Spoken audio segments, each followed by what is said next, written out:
بسم اللہ الرحمن الرحیم الحمدللہ رب العالمین والصلاة والسلام علی رسولہ الکریم عن ابی یعلا شداد بن عوس رضی اللہ عنہ عن رسول اللہ صلی اللہ علیہ وسلم قال ان اللہ كتب الاحسان على كل شيء فإذا قتلتم فأحسنوا القتلة وإذا ذبحتم فأحسنوا الذبح وليحد أحدكم شفرته وليرح ذبيحته۔ حضرت شداد بن عوس رضی اللہ عنہ فرماتے ہیں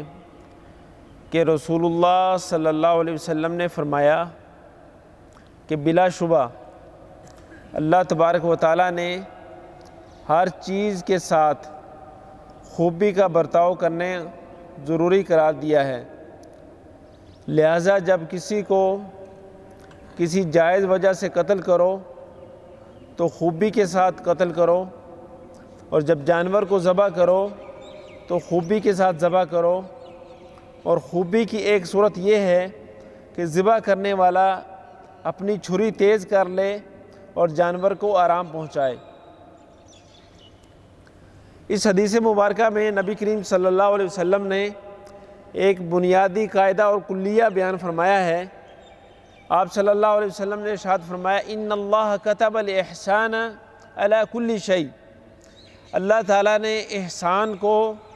ہر چیز پر ضروری قرار دیا ہے۔ احسان کا مطلب یہ ہوتا ہے کہ کسی کام کو عمدگی کے ساتھ، خوبصورتی کے ساتھ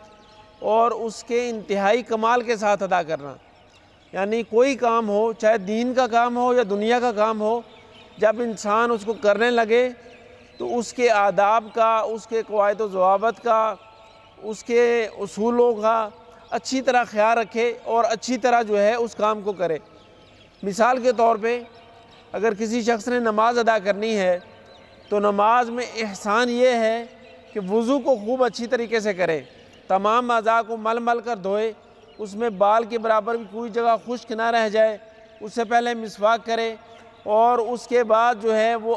آرام اور سکون کے ساتھ نماز کے لیے جائے۔ عام طور پہ ہم یہ دیکھتے ہیں کہ جب امام صاحب رکوع کے اندر گئے ہوں تو رکعت حاصل کرنے کے لیے ایک صاحب یا کوئی بھی صاحب جو بعد میں آتے ہیں وہ دوڑتے ہوئے نماز میں شامل ہوتے ہیں،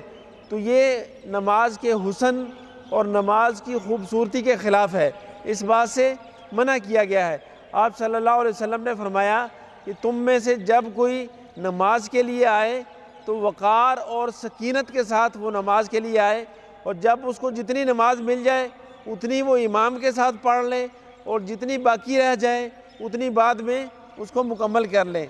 احسان کا جو لفظ ہے یہ حسن سے لیا گیا ہے، جس کا ترجمہ کیا گیا ہے خوبی کا برتاؤ کرنا، یعنی خوب اچھے طریقے سے کسی کام کو کرنا۔ مومن کو چاہیے کہ جس سے بھی اس کا واسطہ پڑے، انسان ہو یا جانور، اس سے خوبی کا برتاؤ کرے اور اچھا سلوک کرے۔ خوبی کے برتاؤ کا قاعدہ مقرر نہیں جو بیان کر دیا جائے، یہ تو ہر شخص کی خود اپنی بصیرت پر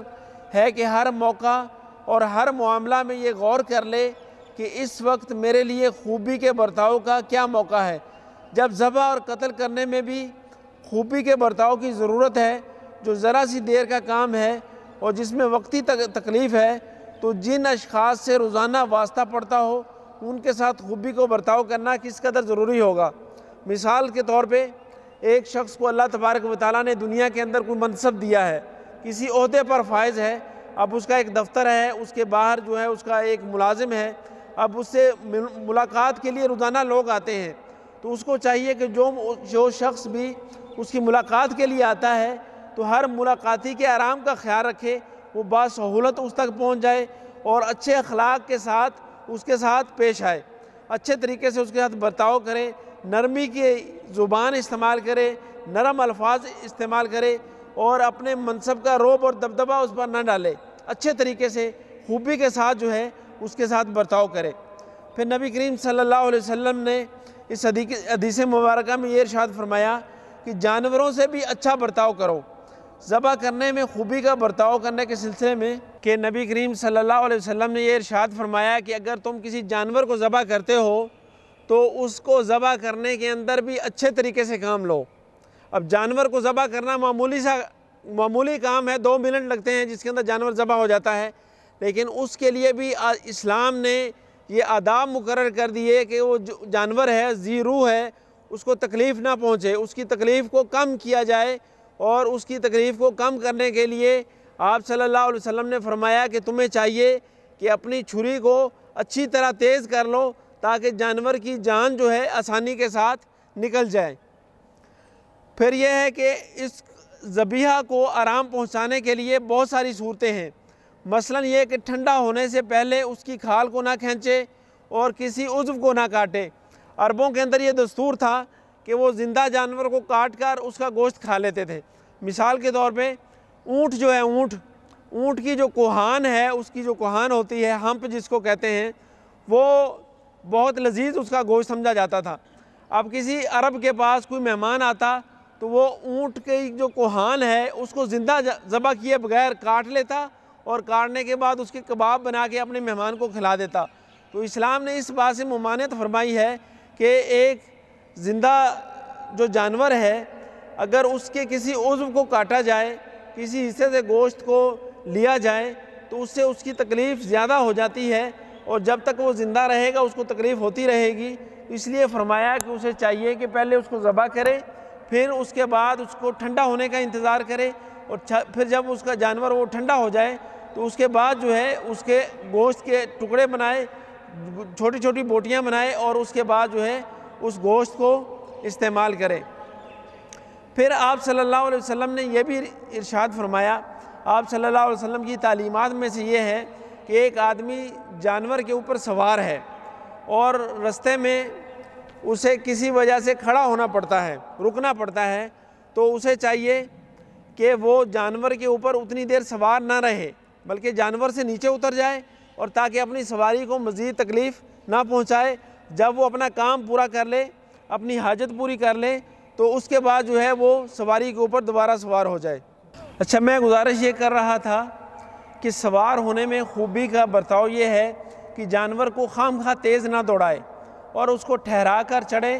چڑھتے وقت باتیں نہ کرے، یعنی زیادہ لوگوں سے باتوں کرنے میں مشغول ہو، جانور کے اوپر سوار ہے۔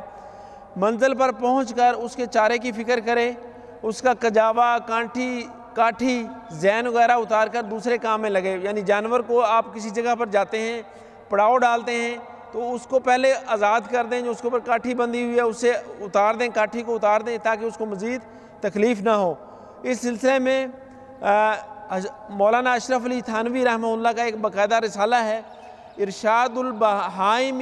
فی حقوق البہائم، کہ جانور جو ہیں ان کا اسلام کے اندر کیا حقوق ہے۔ اس کے اوپر کئی لوگوں نے باقاعدہ مقالے لکھے ہیں، پی ایچ ڈی کی ہے کہ جانوروں کے اندر کے حقوق کے بارے میں نبی کریم صلی اللہ علیہ وسلم نے